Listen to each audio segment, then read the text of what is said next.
This is the inside pre-trip of a school bus. The things that we need to check. All of our lights, our dome lights. Be sure that all of our dome lights are working up and down the bus. And they are working. Triangles are in that box above the driver. Fire extinguisher. That it is green.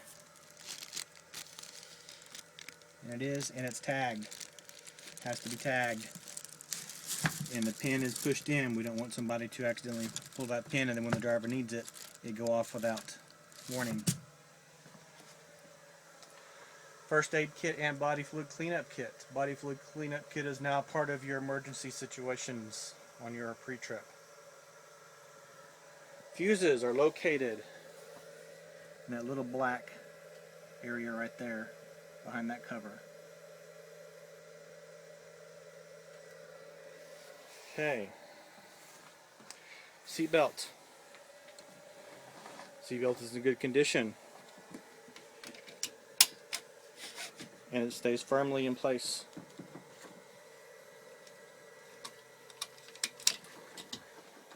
That is part of your pre-trip as well. You want to go through the bus, check your seats, be sure that they're mounted securely to the bus. You're looking for any metal protruding through the seats, any rips or tears. You're also going to check your emergency buzzers on the windows by lift-in to be sure that it's in good condition.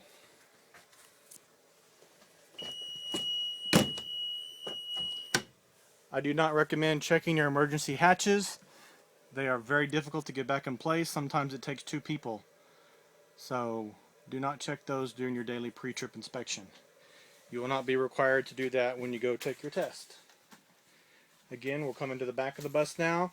Continue to check our emergency exits. Checking a few seats along the way to be sure that they're good and secure.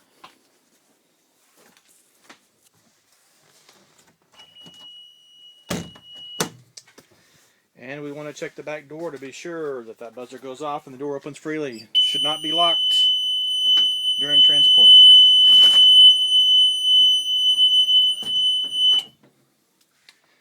As we head back to the front, we're going to check the backs of our seats to be sure that there's no rips and tears. We're going to check around the heater areas as well to be sure there's no leaks on the floor.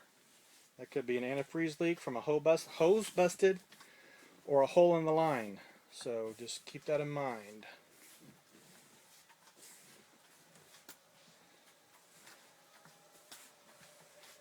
We do not have to check our fluids on the bus. Our buses are checked when they are fueled by our mechanics and the helper. They check our coolant level, oil, transmission fluid, and windshield washer fluid. So those items do not have to be checked during your pre-trip inspection. Next thing we want to check is to make sure that the fans work. That one is working. And that one is working. Also check your defrosters. Be sure your defrosters and heaters are working properly. As you can tell, that is working. That is working. I don't know if you can hear it on here, but those back heaters are working. Need to be checked during your pre-trip inspection in the wintertime. Check to make sure that your windshield wipers work. There's your switch. And looky there, they're both working. Turn that back off. Check your visor. Be sure your visor is in good condition. You will need this on sunny days, especially in the morning. Right when you're coming back into school campus, because that's when it's the worst. A lot of the times out on your route, depending on which way you go. Alright.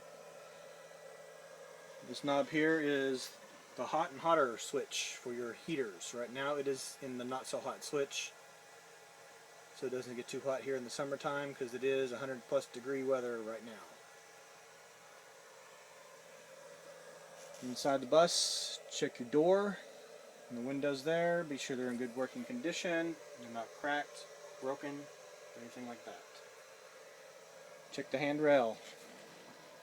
Be sure that it is secured to the bus as well. Check your aisle and your catwalk, your steps. Be sure there's nothing in the way that could be a hazard to anybody walking up and down the aisle. I try to keep my bus really clean since it is a newer bus, and the kids respect it a lot more too. Because if you show them that you keep the bus clean, they're enticed to do the same thing the majority of the time. That concludes this portion of the inside pre-trip.